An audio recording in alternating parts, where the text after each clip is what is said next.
Continuando ya con la penúltima mesa, en este caso múltiple mesa de este simposio Historia de Tijuana, edición número 18.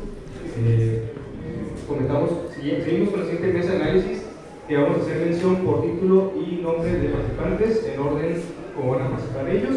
En este caso, iniciamos con tiempo y espacio, configuraciones del territorio, paisajes y agenciamiento, la vestimenta victoriana en California, materiales, tintes e ideas, maestra Emilia Riemann Gavilanes, doctorante en Historia del IH UABC. Fuerte aplauso, por favor, para recibirla. Espectro del año, Historia fantasmal de los detectives salvajes, licenciada Ana Carolina Monraz Garduño, maestra en Historia por IH UABC también. Asimetrías entre naturaleza y cultura en la obra de Pablo L. Martínez, maestro Jesús Rangel Ontivero, doctorante en estudios latinoamericanos por la UNAM. La nación del Wilderness en historiografía del oeste estadounidense, maestro Manuel David García Rivera, doctorante en estudios culturales del COLEP.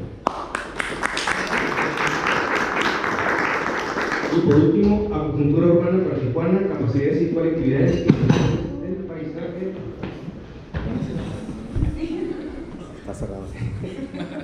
Intercultural, urbano como alternativas al riesgo socioecológico, maestra Socorro Lisbeth López Escobosa, investigadora independiente.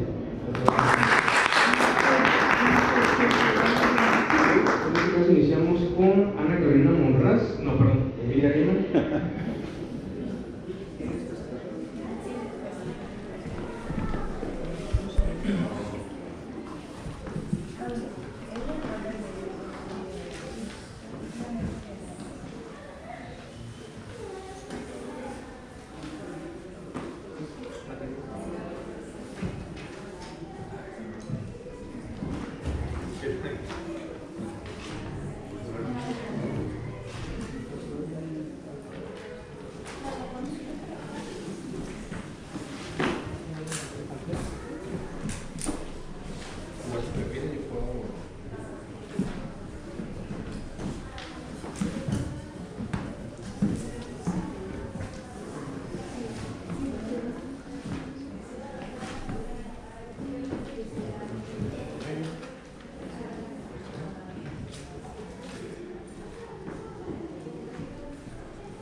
Y me voy a centrar más que nada en la seda, los tintes y un poco sobre el lavar de la ropa en esta época, es decir, fines del siglo XIX, los primeros años del siglo XX.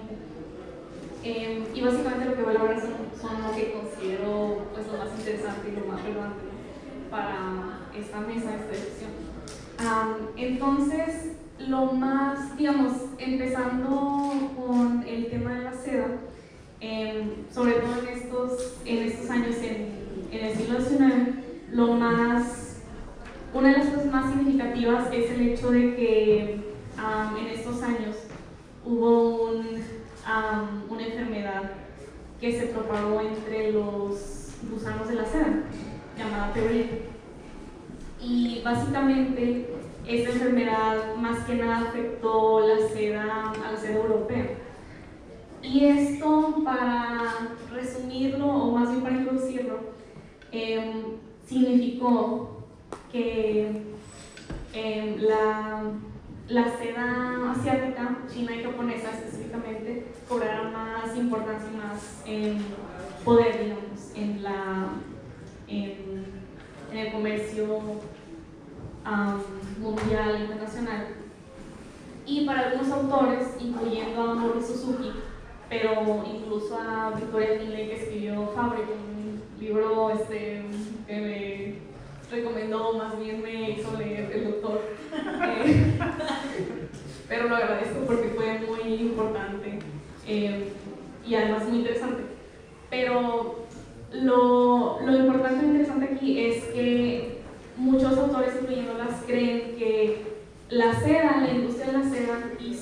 a Japón industrializarse, o fue uno de los principales factores que hizo que Japón se pudiera industrializar tan rápidamente, porque fue básicamente, digamos, el periodo Meiji, como a inicios, que es como mediados fines del siglo XX, estoy viendo ahí porque sabe,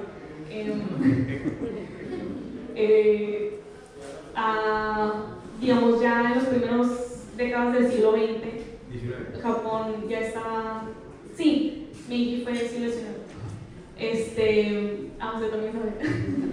Entonces, la industrialización fue tan rápida, y muchos autores, incluyendo las, creen que fue en gran parte por el rol de la seda, ¿no? Entonces, lo que aquí también es interesante, y yo lo tuve en mi tesis como un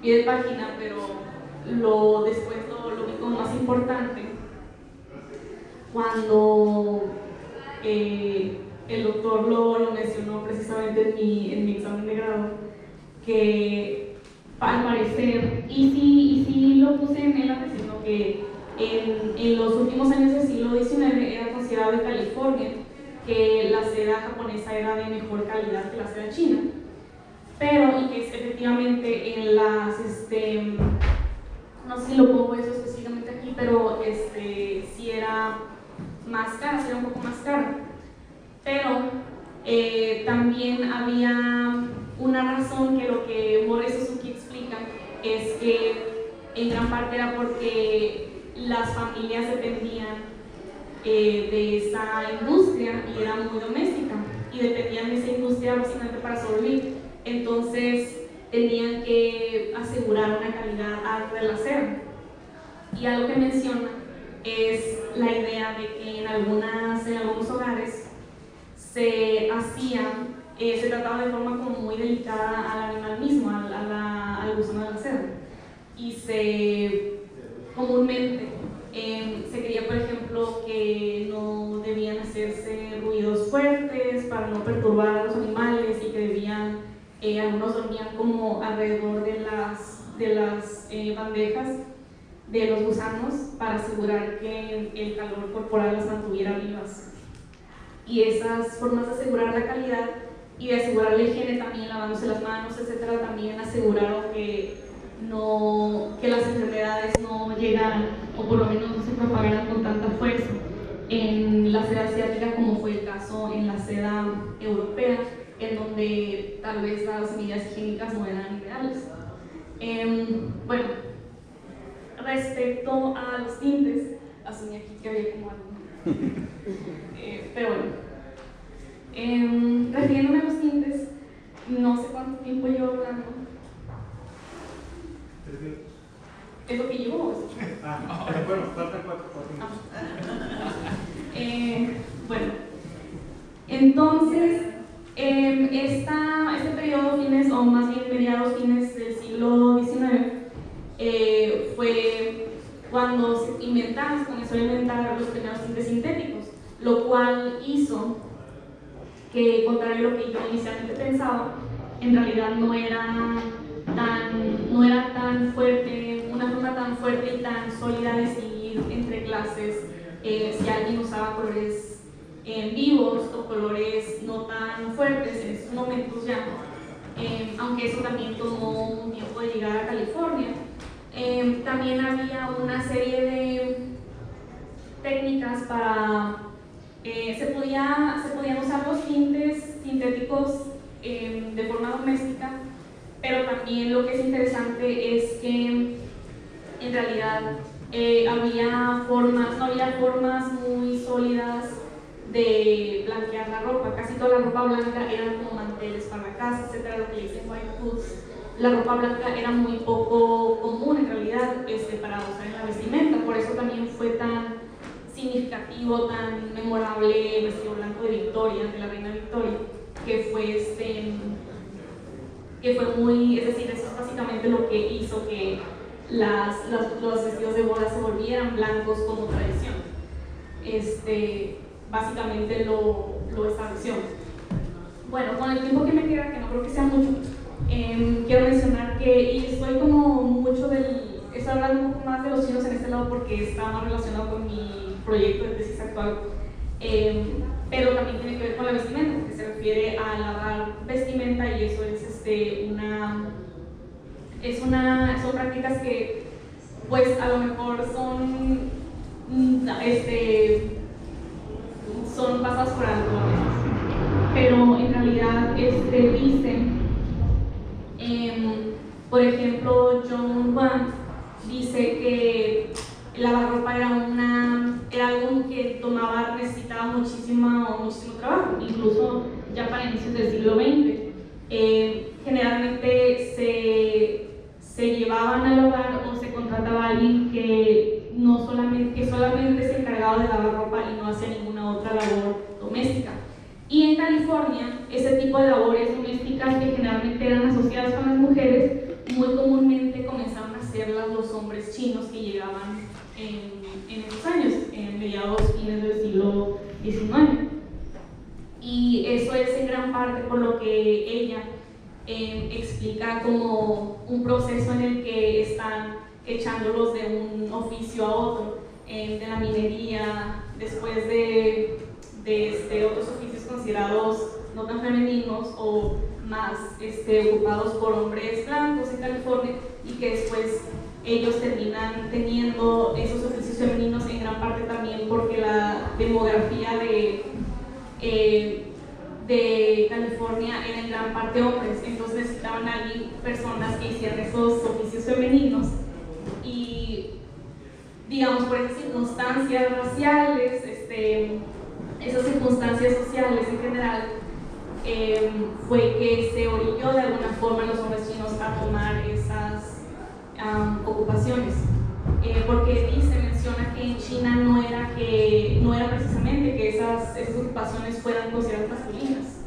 Entonces era algo que los hombres chinos tuvieron que aprender básicamente desde cero esas cosas, aprender las mujeres, y para poder ellos vivir de eso. Bueno, gracias.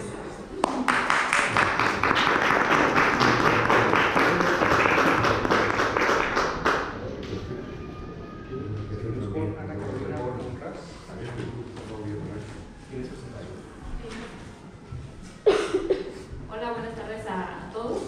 Muchas gracias al doctor Rogelio por la invitación. Me emociona mucho estar en esta mesa, sobre todo por los temas tan interesantes. Es un panorama, ¿no?, de la historia que está haciendo, los enfoques de la historia que están haciendo desde Tijuana, y me emociona mucho. Yo preparé un texto en esta ocasión para no pasarme el tiempo, y parte de mi investigación actual de maestría en el Instituto de Investigaciones Históricas de la UABC. Mi tema es sobre la metahistoria de la poesía alternativa en México a partir de 1998, tras la publicación de una novela de un escritor chileno, Roberto Bolaño, ahora muy canónico, pero en su momento desconocido. Y bueno, voy a empezar a leer. Espectros de Bolaño. Historia fantasmal en los detectives salvajes. En 1998, la editorial española Anagrama publicó Los detectives salvajes del escritor chileno Roberto Bolaño. En ese momento, Bolaño era un escritor prácticamente desconocido. La novela pronto se convirtió en una obra canónica y de culto entre jóvenes lectores. La novela polifónica está ambientada entre 1970 y 1990 en la Ciudad de México, Sonora y Europa. Los detectives salvajes sigue el viaje de un grupo de poetas vanguardistas, los reales realistas, que atraviesan los desiertos de Sonora en busca de Cesárea Tinajero, la poeta desaparecida durante la Revolución Mexicana. La novela se centra en aquello que ha quedado fuera de la historia literaria, la poesía perdida, derrotada y marginal de México. La primera fecha que aparece en la novela es 2 de noviembre. El ingreso de Juan García Madero, el narrador de la primera y tercera parte, a los reales realistas, ocurre justamente en la fecha en que, según la tradición mexicana, los muertos regresan para convivir con los vivos. Esta es la primera noción espectral que aparece en Los detectives salvajes. Esta captura se lee en el diario de García Madero, El Día de Muertos. Inicio cita. He sido cordialmente invitado a formar parte del realismo visceral. Por supuesto, he aceptado. No hubo ceremonia de iniciación. Mejor así. Fin de cita. Este inicio instaura un tono ceremonial. Entrar al real visceralismo equivale a entrar a un espacio espectral. Y la primera aparición es justamente la del grupo de los real visceralistas. Se trata de una reaparición paradójica. El personaje de García Madero abre diciéndonos que ha sido invitado a un grupo de poetas, pero que no le han hecho ceremonia de iniciación. El inicio de los detectives salvajes, por su no iniciación, es un no inicio. Y en esta paradoja de un no inicio y un inicio, el principio de la novela de Bolaño nos invita al regreso del espíritu de un movimiento poético olvidado. Es una evocación ficcionalizada de un movimiento literario que realmente existió, el infrarrealismo, que estuvo activo de 1975 a 1978 en la Ciudad de México. Para el momento de la publicación de Los Detectives Salvajes, el infrarrealismo no existía en la historia institucional y oficial de la poesía mexicana. El infrarrealismo que aparece está pre-desmemoriado. Con esto me refiero a un momento del infrarrealismo antes de ser olvidado y rechazado por la literatura hegemónica. El inicio de la novela encarna lo que, según el filósofo Jacques Derrida, describe como el revenir, el retorno de aquello que nunca se fue del todo. El real visceralismo, como doble ficcional del infrarrealismo, no vuelve simplemente desde el pasado, sino desde un lugar espectral. El no inicio en el Día de Muertos del diario de García Madero funciona como una puerta a ese espacio intermedio, el espacio de lo que insiste, de lo que regresa, lo que ronda, el espacio espectral. Inicio cita. El nombre del grupo de alguna manera es una broma y de alguna manera es algo completamente en serio. Creo que hace muchos años hubo un grupo vanguardista mexicano llamado los real visceralistas, pero no sé si fueron escritores o pintores o periodistas o revolucionarios. ¿Estuvieron activos? Tampoco lo tengo muy claro.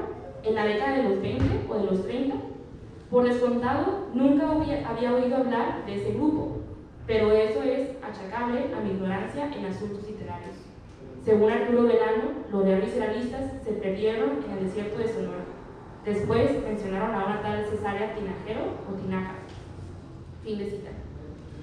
Los real visceralistas toman su nombre de otro movimiento vanguardista que, de igual forma, aparece de manera difusa e incierta. Un grupo del que no se conocen fechas, miembros ni datos verificables. Esta falta de información convierte al movimiento previo en una presencia espectral. Tomar el nombre de un grupo perdido es ya una forma de alterar el pasado, de reescribirlo desde la ausencia. Derrida pregunta en Espectros de Marx: ¿no es acaso la definición la posibilidad misma del otro? Fin de cita. Y esta noción antológica ilumina el inicio de Los Detectives Salvajes. La relación con un grupo anterior funciona como un retorno espectral que abre un nuevo presente, un presente modificado que insiste en volver. Desde ahí, la espectralidad permite comprender cómo la novela interviene en el pasado, no recuperándolo, sino convocándolo como fantasma para transformarlo. La publicación de Los Detectives Salvajes coincide con un momento global cargado de espectros. Los Detectives Salvajes llegó a los lectores del casi y muy esperado fin del siglo XX. Unos años antes, en 1992, Francis Fukuyama proclamó el polémico fin de la historia ante la caída del comunismo y el triunfo de los proyectos neoliberales. En 1998, la primera generación de jóvenes entre los 17 y 33 años que leyó Los Detectives Salvajes fue la generación X. La generación X se caracterizó por su actitud nihilista y su escepticismo político. En el 91 se publicó un libro, Generación X, muy conocido de Douglas Cockman, que ahí, digamos, traza las características de esta generación. Ese clima generacional coincidía con el panorama mundial. La caída de la URSS en 1991 había dejado un vacío ideológico que reveló muy temprano los límites del neoliberalismo. En ese vacío, las ideas de izquierda comenzaron a resurgir en distintos frentes. En 1993, en la Universidad de California, Riverside, Derrida anunció su famosa conferencia ¿A dónde fue el marxismo?, y en 1995 se publicó Espectros de Mars, derivado de esa conferencia. En México, el 1 de enero de 1994, el Ejército Zapatista de Liberación Nacional se levantó en armas. El EZLN se volvió un acontecimiento global y mediático, con el subcomandante Marcos como símbolo de resistencia y rebeldía ante la expansión neoliberal y las desigualdades que vivían las comunidades indígenas. Cuando se publicó Los Detectives Salvajes en 1998, tanto en México como en el resto del mundo, el fantasma del comunismo, del marxismo y de los movimientos de izquierda asediaba el escenario político y cultural. En México, el regreso de este fantasma político reactivó la memoria del clima social de 1968 y la década de 1970. En 1968 se marcó como el auge popular, visible y consecuente de los movimientos estudiantiles y las ideas de izquierdas. En cambio, la década de los 70 estuvo marcada por la represión, la censura y las desapariciones forzadas. Esto llevó a un auge más bien subterráneo de la contracultura y la izquierda. En Los Detectives Salvajes, Bolaño recupera y describe el clima político, social y cultural de la Ciudad de México de 1970. En Los Detectives Salvajes, lo espectral es el mecanismo a través del cual Bolaño reescribe el pasado y abre un espacio para los poetas y movimientos que la historia de la literatura mexicana había dejado fuera. La aparición de Los Detectives Salvajes en 1998 produce una sincronía inesperada entre los espectros que asediaban el mundo a finales del siglo XX y los espectros internos que la novela convoca para describir el pasado literario mexicano. Mientras el escenario global estaba poblado por los fantasmas de la izquierda que resurgían tras el triunfo del neoliberalismo, la novela de Bolaño reactiva otro fantasma, el de la radicalización juvenil y contracultural, a través de la espectralidad del real israelismo. Los fantasmas del mundo exterior conviven con la ficción, producen un mismo régimen de inquietud y permiten que la novela funcione como un dispositivo que enlaza dos temporalidades distintas. El pasado marginal de los poetas jóvenes de los 70 y el fin del siglo marcado por la incertidumbre ideológica. En esa coincidencia entre espectros históricos y espectros literarios, Los Detectives Salvajes se vuelve una máquina de convocar memorias desplazadas, un espacio donde un pasado borrado vuelve a aparecer precisamente porque el presente, global, político, cultural, también está habitado por fantasmas.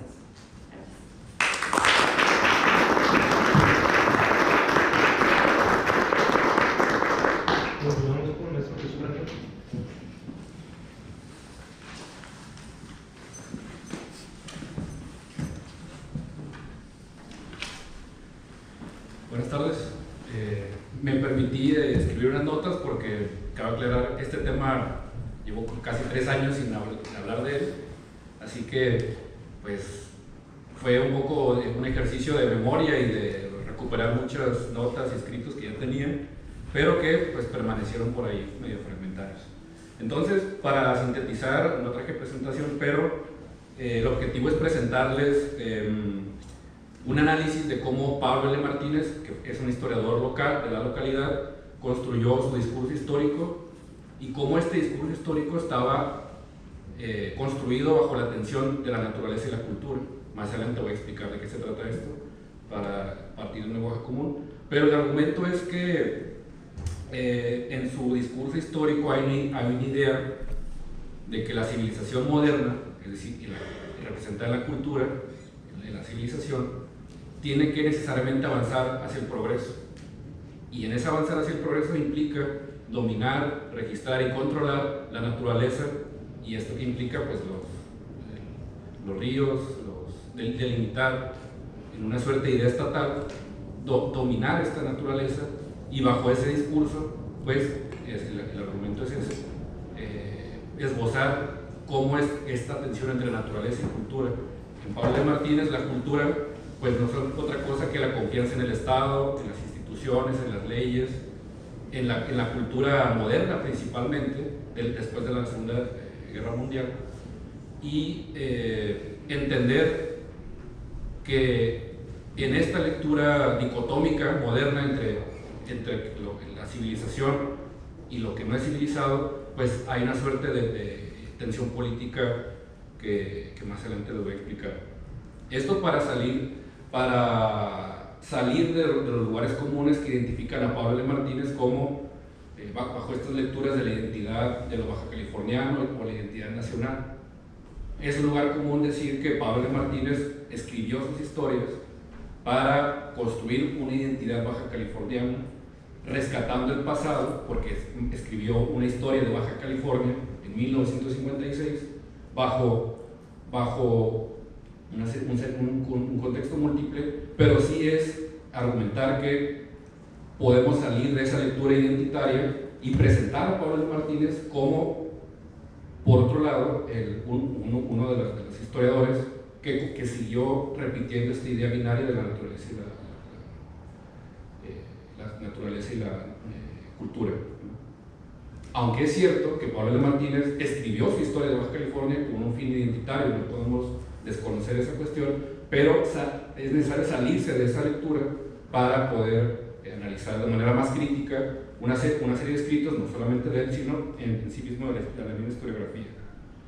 Y las dos ideas que les presento es que Pablo L. Martínez construyó su discurso histórico con una idea de progreso, que más adelante lo voy a explicar, y por otro lado, para él era necesario domesticar la naturaleza. Esto en función de que en 1956 estaba consolidándose el estado de Baja California. Antes de eso, era un territorio que no tenía, si nos vamos a la lectura liberal de la democracia, pues no había pues una elección de los representantes, que más bien eran designados, y a partir de 1953 se crea el Estado. ¿Y esto qué significa? La construcción de una historia, la construcción del pasado y por lo tanto una identidad. Pero detrás de esa operación, que es lo más evidente, Pablo L. Martínez no se cansa de decirlo, es la lectura más evidente, pero detrás de eso está la tensión de que es controlar la naturaleza. En ese momento no hablaban de industrializar, no hablaban de maquiladoras, pero 10 años después sí, empezó este avance de la maquiladora, este avance de la industria como un sinónimo del progreso, que solamente aquellas ciudades que se consolidan bajo esquemas industriales son las ciudades que van a avanzar al progreso.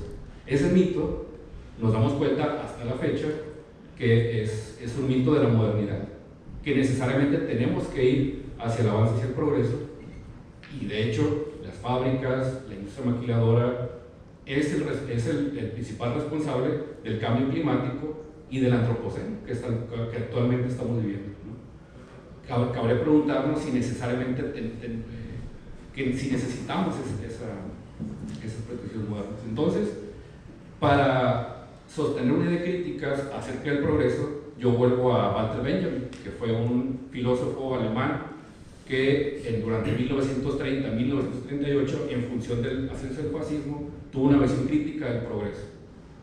Él principalmente estaba criticando la idea del progreso tanto de la socialdemocracia, que se fundaba en el Partido Socialdemócrata Alemán, y las corrientes también de la derecha. Y él partía del presupuesto de que toda la historia escrita, tanto la idea liberal, socialdemócrata, la historia va en una dirección lineal y que la humanidad es la que va en esa línea recta como la historia y desemboca hacia el progreso. Benjamin cuestiona todos esos presupuestos y aparte critica la idea de que la humanidad o el tiempo es infinito. Es decir, los recursos naturales, el avance de la humanidad nunca va a parar. Entonces, a partir de esa lectura crítica acerca del progreso, pues planteo presentarles estos apuntes en donde la principal idea de Pablo L. Martínez para domesticar la naturaleza, ahí lo dice claramente en su historia de Baja California. Los anales de Baja California siempre refieren a la lucha del hombre contra el medio geográfico. La lucha del hombre contra el medio geográfico. Y uno se podría preguntar qué significa el hombre, ¿no? Qué significa el medio geográfico, pero ahí está implícita la idea de que la naturaleza la presenta como un actor, porque la presenta a la naturaleza como un actor hostil, salvaje, inhóspito, que es necesario conquistar. Y de hecho la historiografía de Estados Unidos, que seguramente ya hizo clic a Manuel, pues se parte de ese presupuesto de que necesariamente se tienen que conquistar. Pablo L. Martínez lo va desarrollando a lo largo de sus historias, principalmente cuando habla del tema indígena. Por ejemplo, cuando se refiere a los grupos indígenas, los equipara con este estado de suerte de salvajismo para grupos indígenas, naturaleza, como si fueran equivalentes. Y desde luego él se asume como moderno, se asume como un representante de la modernidad y de la civilización, porque se está construyendo un Estado. Hay una suerte con Braulio Maldonado principalmente. Entonces, es presentar a estos discursos históricos, y que desde luego aplica para toda forma de interpretación histórica, esta idea de progreso, principalmente porque Pablo L. Martínez pone dos momentos en la historia de Baja California. La primera es cuando llega la civilización colonial hasta a la década de 1850. Esta es la primera etapa, dice. Cuando el hombre quiere conquistar el territorio, cuando el hombre quiere conquistar y domesticar el Estado, el territorio que para ese momento no se habían desarrollado ciudades, no se había desarrollado la industria, había minería, pesca, pero no estaban desarrollados como la conocemos. La segunda etapa, de 1850 en adelante, que es 1950 para él dice que este periodo de la historia se caracteriza por estar constantemente en amenaza del exterior. Estados Unidos, es cierto, está constantemente desde 1850 en adelante amenazando con invadir Baja California. Eso es un hecho. Pero para Pablo L. Martínez, estos constantes intentos de invasión están frenando también el avance y el progreso. Entonces, ya para ir cerrando, hay una suerte entonces de idea civilizatoria que, insisto, si ustedes leen, abren la introducción del libro de Historia de Baja California, ahí lo van a encontrar. Los anales de Baja California, se lucha el hombre contra el medio geográfico, y esa frase no es menor, porque les insisto, está en un contexto de construcción de un Estado, construcción de una idea de la identidad, que no la niego, pero sí es importante situarlo críticamente para entender qué está pasando y si necesariamente buscamos ese progreso en vista del incuestionable colapso del sistema capitalista, que es insostenible en todo sentido, ecológicamente, en los derechos de los trabajadores, y uno puede ver la situación que está pasando en el mundo. Y bueno, es un poco hacer esa provocación para situar este tipo de obras históricas en su contexto, pero también verlas críticamente.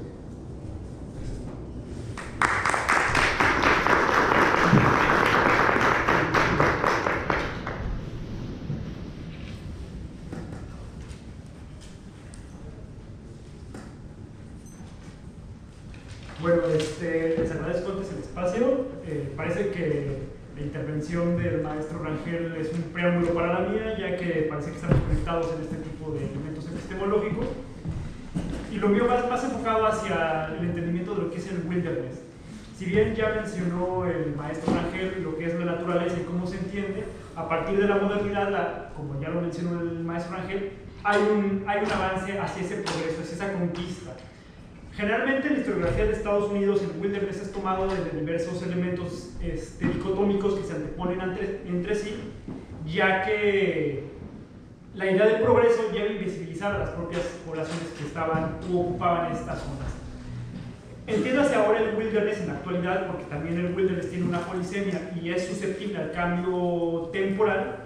En la actualidad es un lugar edénico no tocado por el ser humano, pero lo irónico es que dicen que no es tocado por el ser humano, pero ya está intervenido a través de la epistemia. Entonces hay un tocamiento, hay un roce con ellos, ¿no? Y se supone que en Estados Unidos en la actualidad buscan esos lugares como lugares recreativos. Sin embargo, esta perspectiva romántica del propio wilderness, de la naturaleza, entre comillas salvaje, no es propiamente moderna o actual o contemporánea, sino que tiene sus anales en diversos autores que, gracias al doctor, que este fue un tema de mi tesis,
gracias, el doctor me acercó a ellos, podemos entenderlo.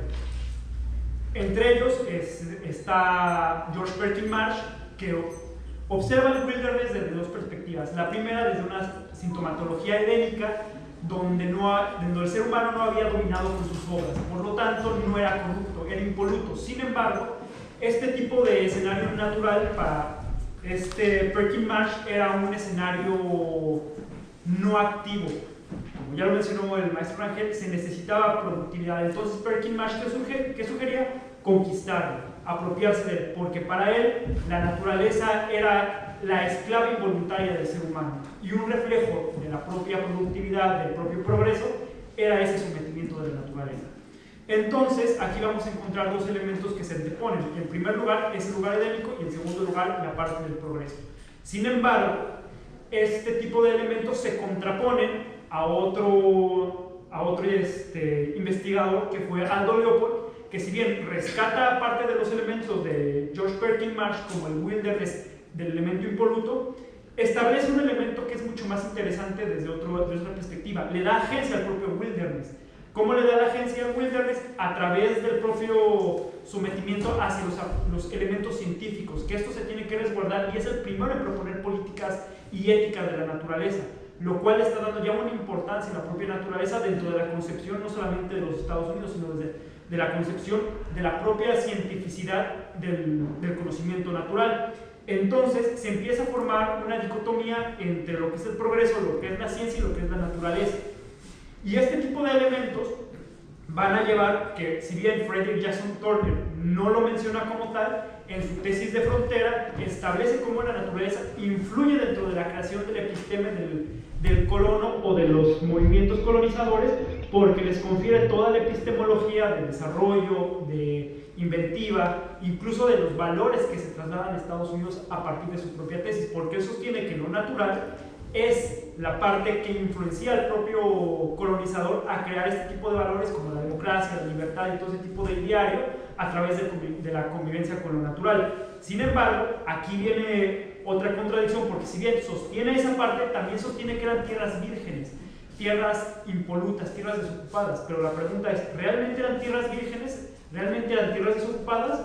A bote pronto no lo eran. ¿Por qué? Porque les pertenecían a los indígenas de esa zona.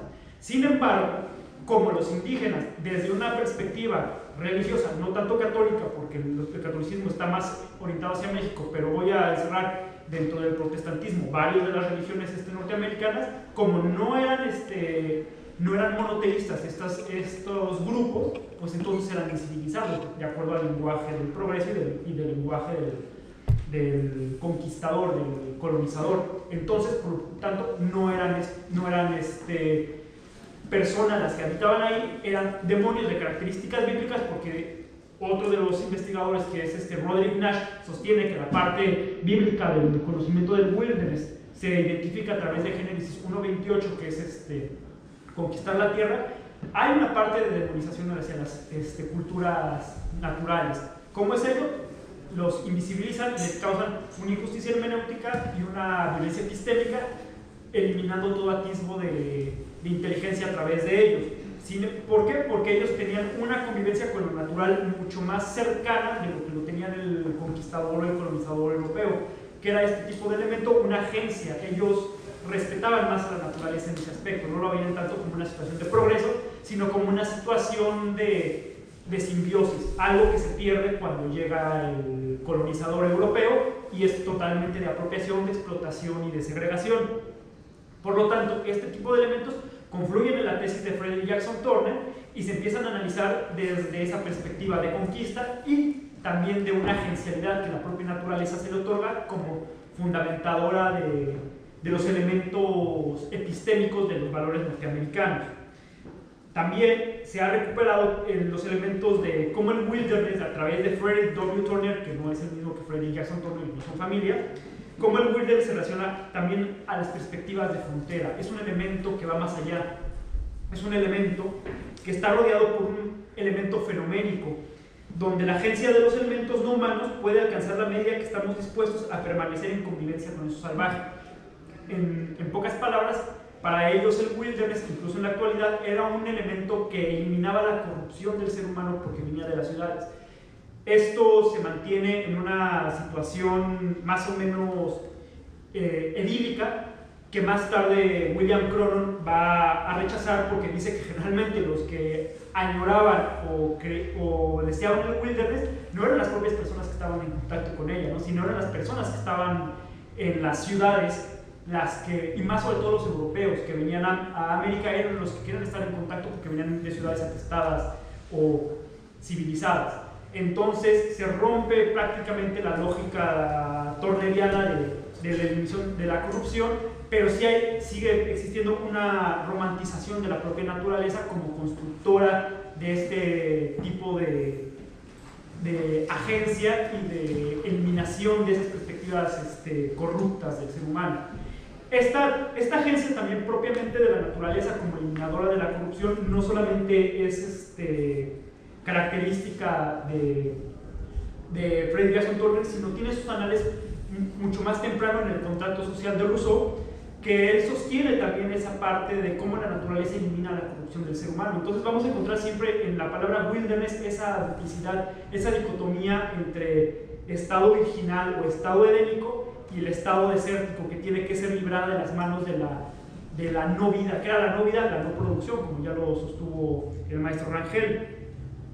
Otro de los acercamientos que vamos a encontrar que es muy pertinente, ya lo mencioné, es el de William Cronon, que es el personaje que más, actualmente es el que más ha escrito o más ha criticado la perspectiva tornera por no definir la situación de la frontera, y que critica la parte de apropiación y de producción, o eso que se conoce como progreso, ¿no? Invisibilizando toda la situación de la naturaleza y cómo lo ambiental ya entra de lo contemporáneo. Entonces podemos entender cómo la naturaleza ha sido víctima de cierta manera desde la perspectiva del progreso, incluso en estos momentos, en la actualidad como una zona de recreativa, sigue siendo víctima de esa parte del progreso, esa forma de apropiarse a través de la relación con ella. Y por el otro lado vamos a encontrar la zona que es edénica, idílica, que no tiene contacto con el ser humano y que el ser humano no participa ahí con sus obras. Sin embargo, yo estoy un poco en contra porque yo sostengo que la cultura parte de la propia naturaleza. Hay una influencia de la naturaleza en la creación de cultura. Entonces, hay una hibridación y como tal, la propia naturaleza es un agente epistemológico que influye en el colonizador para crear la cultura y crear también una epistemología relacional entre los organismos vivos y no humanos y no humanos como tal. Y con eso cierro mi participación. Muchísimas gracias.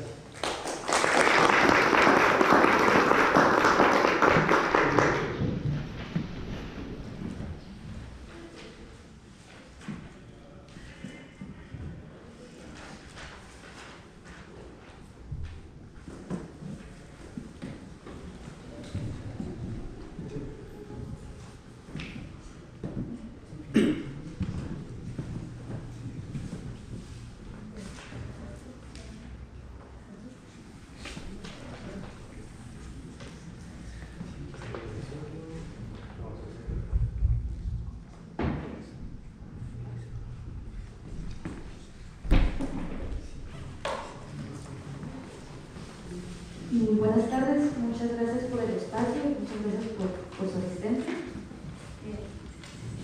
Yo no preparé texto, según yo para acotar, espero no agarrar mucho, estoy aquí cronómetro. Bueno, mi tema es agricultura urbana para Tijuana, capacidades y colectividades, intervenciones del paisaje naturcultural como alternativas al riesgo socioecológico. Y es más como una reflexión propositiva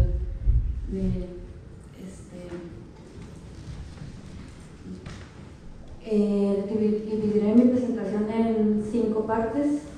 Estaba numerado de 1 al 5, se me olvidó el formato. Estoy un poquito nerviosa también. Uso aquí como imágenes referenciales la acupuntura, una imagen de la acupuntura china, y la portada del libro Muerte y Vida de las Grandes Ciudades de Jane Jacobs, una urbanista por trayectoria que estuvo muy presente en la transformación de Nueva York en lo que conocemos hoy como la Gran Manzana, ¿no?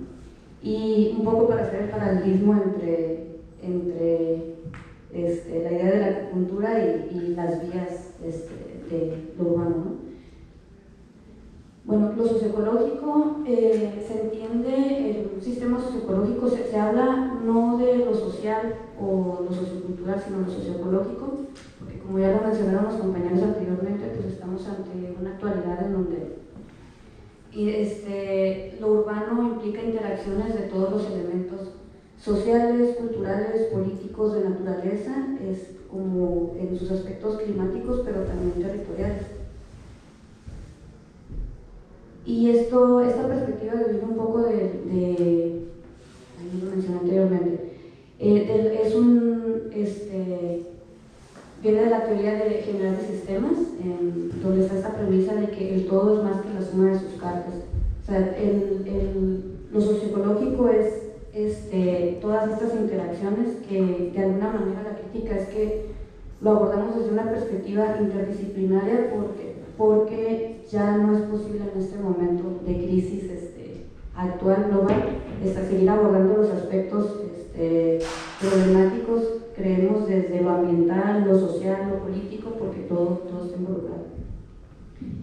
Esto viene de los sistemas complejos adaptativos y entendiendo un poco la ciudad como desde una perspectiva de metabolismo urbano, como lo propone Goldman. Y en lugar de utilizar la imagen de cardúmenes de peces o de aves, que generalmente se utiliza para referir a la idea del metabolismo social o los grupos, recurro a la idea de la tortuga de Jaime Lerner, que es quien propone esta idea de la acupuntura urbana. Jaime Lerner fue un arquitecto urbanista y político brasileño, fue 3 veces alcalde de Curitiba y 2 veces gobernador de Paraná.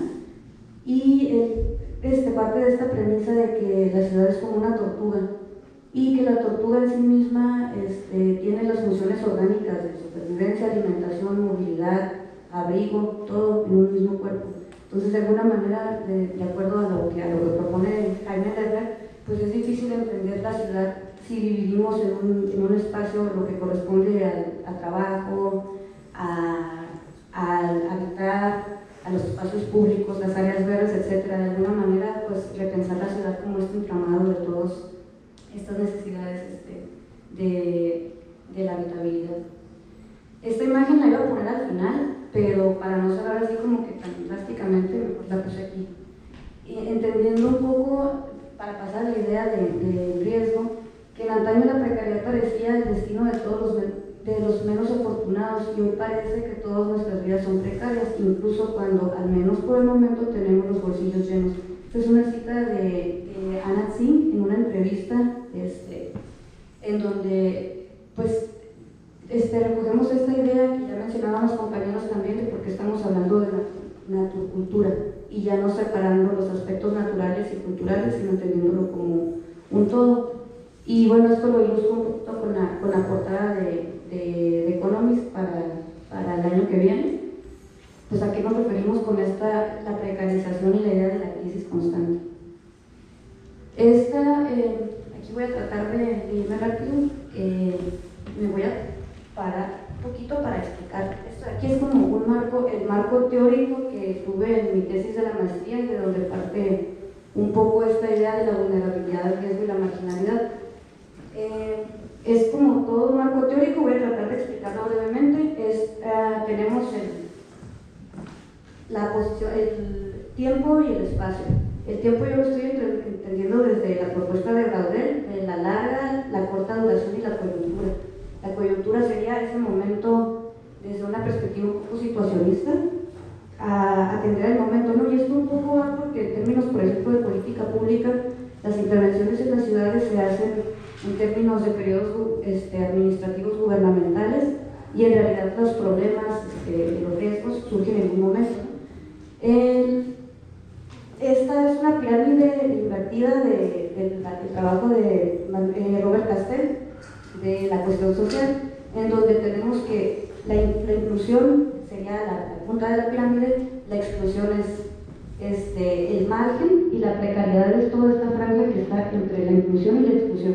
Y esto puede aplicar a lo económico, a lo social, a lo laboral, etc. Y este sería como un poco el enfoque clásico, un poco lo que mencionaban los compañeros del progreso, en donde la desigualdad corresponde a mayor poder adquisitivo, mayor inclusión, menor poder adquisitivo, mayor exclusión. En otra perspectiva, Amartya Sen, un economista, propone que la idea de las capacidades, nosotros hablamos de capacidades y colectividades, entendiendo que esto en la realidad, fuera de esta construcción cultural y económica de la acción racional y del diseño de la política pública, que es de alguna manera la que rige nuestras vidas urbanas, a mayores capacidades debería de haber mayor inclusión y la exclusión debería de corresponder a menores capacidades. Y aquí es Eleanor Ostrom, en la acción colectiva, se propone que la acción colectiva es la articulación de capital social en términos de confianza, redes de agencia para generar una respuesta a las condiciones socioterritoriales.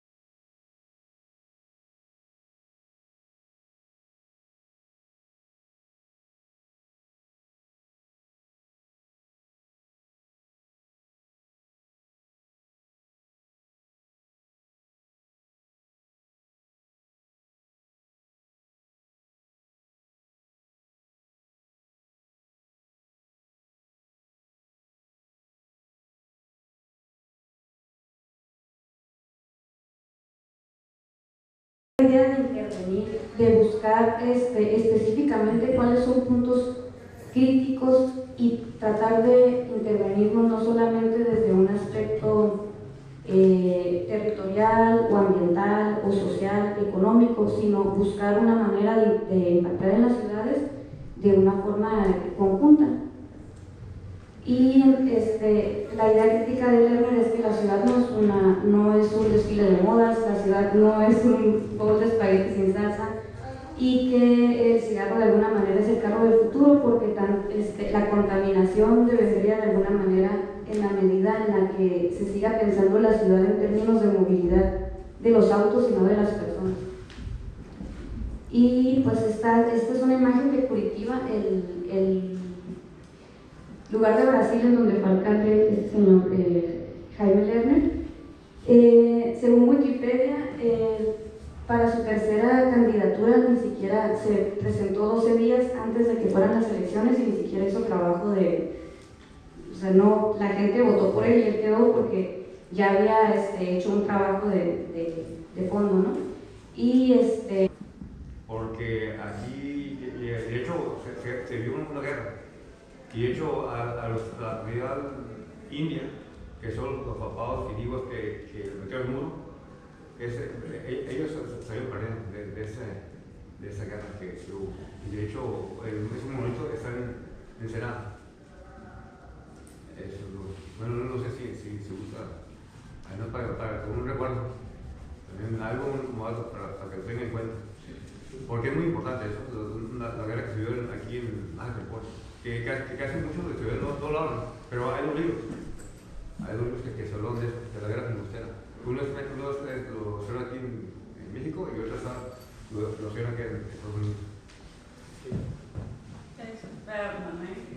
¿Cómo ves la relación? Ya decías que hay como una asociación de la forma de pensar las democracias y las libertades a través de la naturaleza. O sea, si hay como lo que yo reviso para mi tema, que es como más evidente también la relación de las mujeres con la naturaleza, la concepción de la mujer, ¿no? Pero ¿cómo ves tú la democracia y las libertades, esa asociación? Híjole, qué pregunta tan complicada, porque no creo que exista la libertad y no considero que la democracia sea... bueno, las concepciones que tienen, pues no es que tal cual, ¿no? Mira, en cuestión de la libertad y la democracia a través de la naturaleza, creo que la naturaleza per se entendido el concepto de libertad como una situación sin ataduras, que creo que el ser humano no se puede dar. Creo que ya partimos de ahí, ¿no? La naturaleza es totalmente democrática y totalmente libre. En percepción de la concepción de cuerpos como género, relaciones hombre-mujer hacia ella, creo que sí hay una perspectiva discriminatoria tanto de uno como de otro, porque están muy relacionados en ese tipo de elementos como potencia activa, pasiva, como potencia solar, lunar, Leo, Cáncer, como quieras llamarle. Sin embargo, creo que la naturaleza ejerce una principal construcción epistemológica en la cuestión del entendimiento de la libertad, como en la cuestión del entendimiento de la democracia. Llevándole agua a mi molino, por ejemplo, Fred Jackson Turner sostiene que los idearios que crearon la idiosincrasia de los norteamericanos como democracia y libertad se obtuvieron a través de la naturaleza. ¿Por qué? Porque eran espacios totalmente vastos y totalmente desocupados, que desocupados no tenía nada, porque estamos invisibilizando en este caso no solamente a los originarios, sino también a los animales que ocupaban. Pero la idea de democracia y de libertad sí puede provenir, en el caso de América, Estados Unidos. No puedo meterme en México porque no conozco realmente la epistemología de México en este aspecto. Sí proviene de la naturaleza. Ahora, si esto lo trasplantamos a las cuestiones de la cuestión de la democracia, Aristóteles sostenía que la democracia era la peor forma de gobierno porque se ponía a todos en un ponderado, y en ese ponderado, ¿cómo era posible que, por ejemplo, un delincuente tuviera la misma capacidad de voto que una persona que no había delinquido? Esa es una situación problemática dentro de la democracia. Sin embargo, retomando a Aristóteles también, la aristocracia sería la mejor forma de gobierno. Aristos no es la persona de dinero, sino Aristos es el gobierno de los mejores. ¿Qué son los mejores? Los éticamente más preparados, moralmente preparados, con conocimientos. Entonces, desde mi perspectiva, la aristocracia sería la mejor forma de gobierno, que es el gobierno de los mejores, que son los intachables. Se ve, es una utopía prácticamente preponderar algo así. Sí, en tu investigación sobre las formas de habitar o plantear la idea de la urbanidad, no sé si hay un enfoque o si se ha relacionado un poco con la concepción de los territorios también. Ahora que, por ejemplo, en Colombia, en el gobierno de Colombia, la noción de los territorios ha tomado mucha más fuerza a partir de la descentralización del gobierno y de las políticas en relación con las formas de vivir y de experiencias que hay en los espacios. Entonces, no sé si esa concepción, que es abrir lo urbano también a los espacios, por lo menos tenerlos en cuenta, hay un acercamiento. Por ejemplo, en la cuestión de los buses, como los metrobuses o los carritos que aparecen en Curitiba, pues si hay una expansión también, no solamente quedan un casco urbano, en los centros urbanos se abre a otras partes y la injerencia e importancia a otros espacios que denominan territorio. Voy a intentar responder.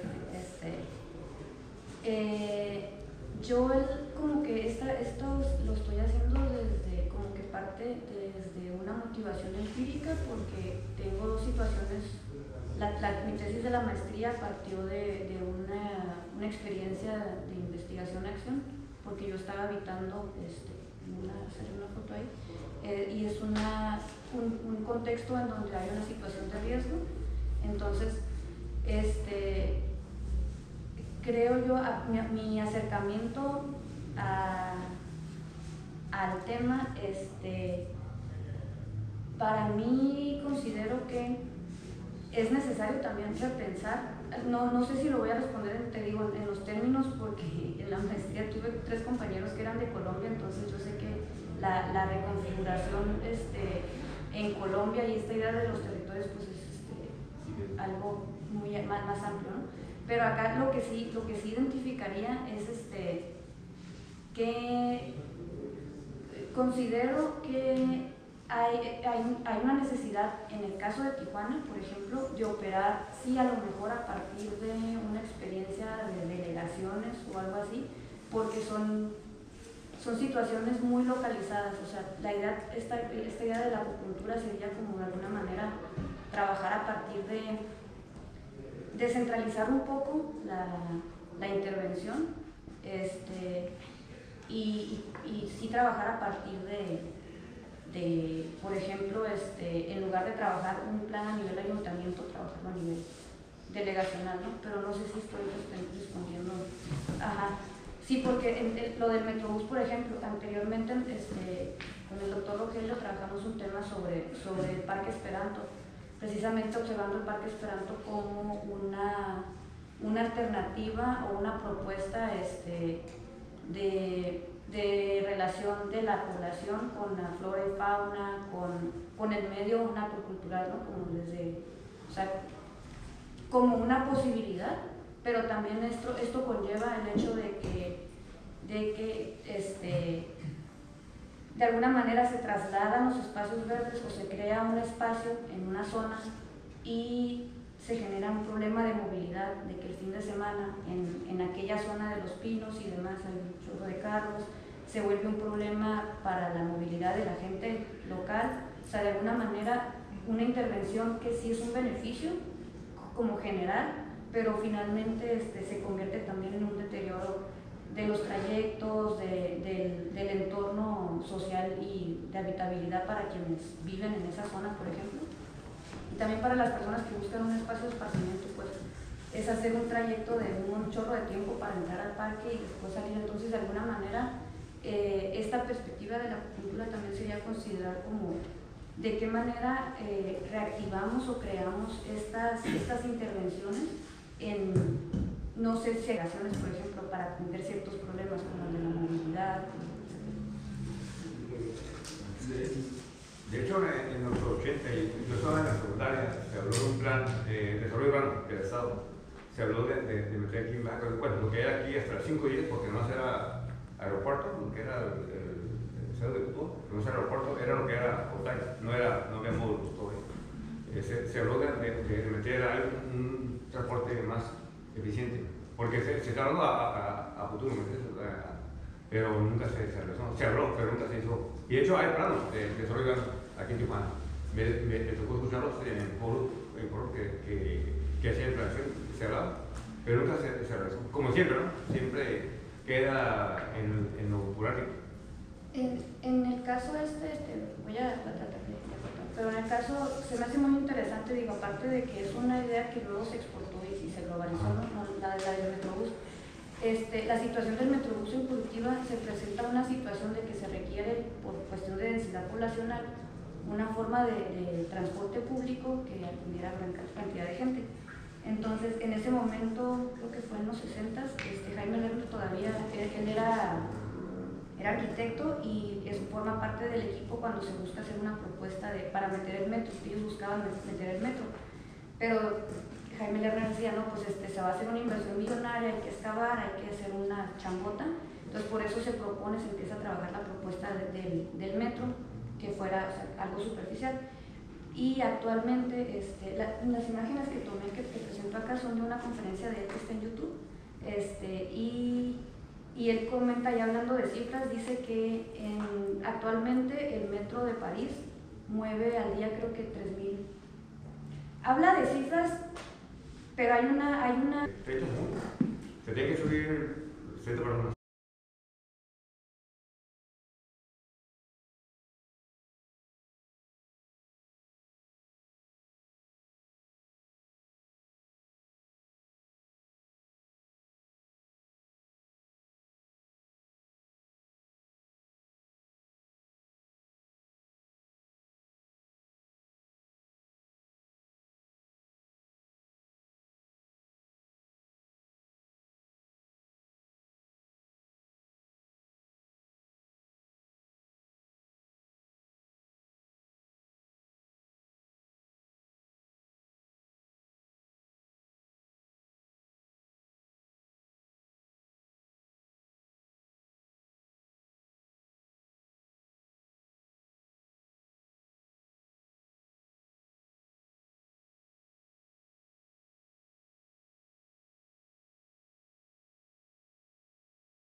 lo que ya está escrito y en el pasado y en el presente.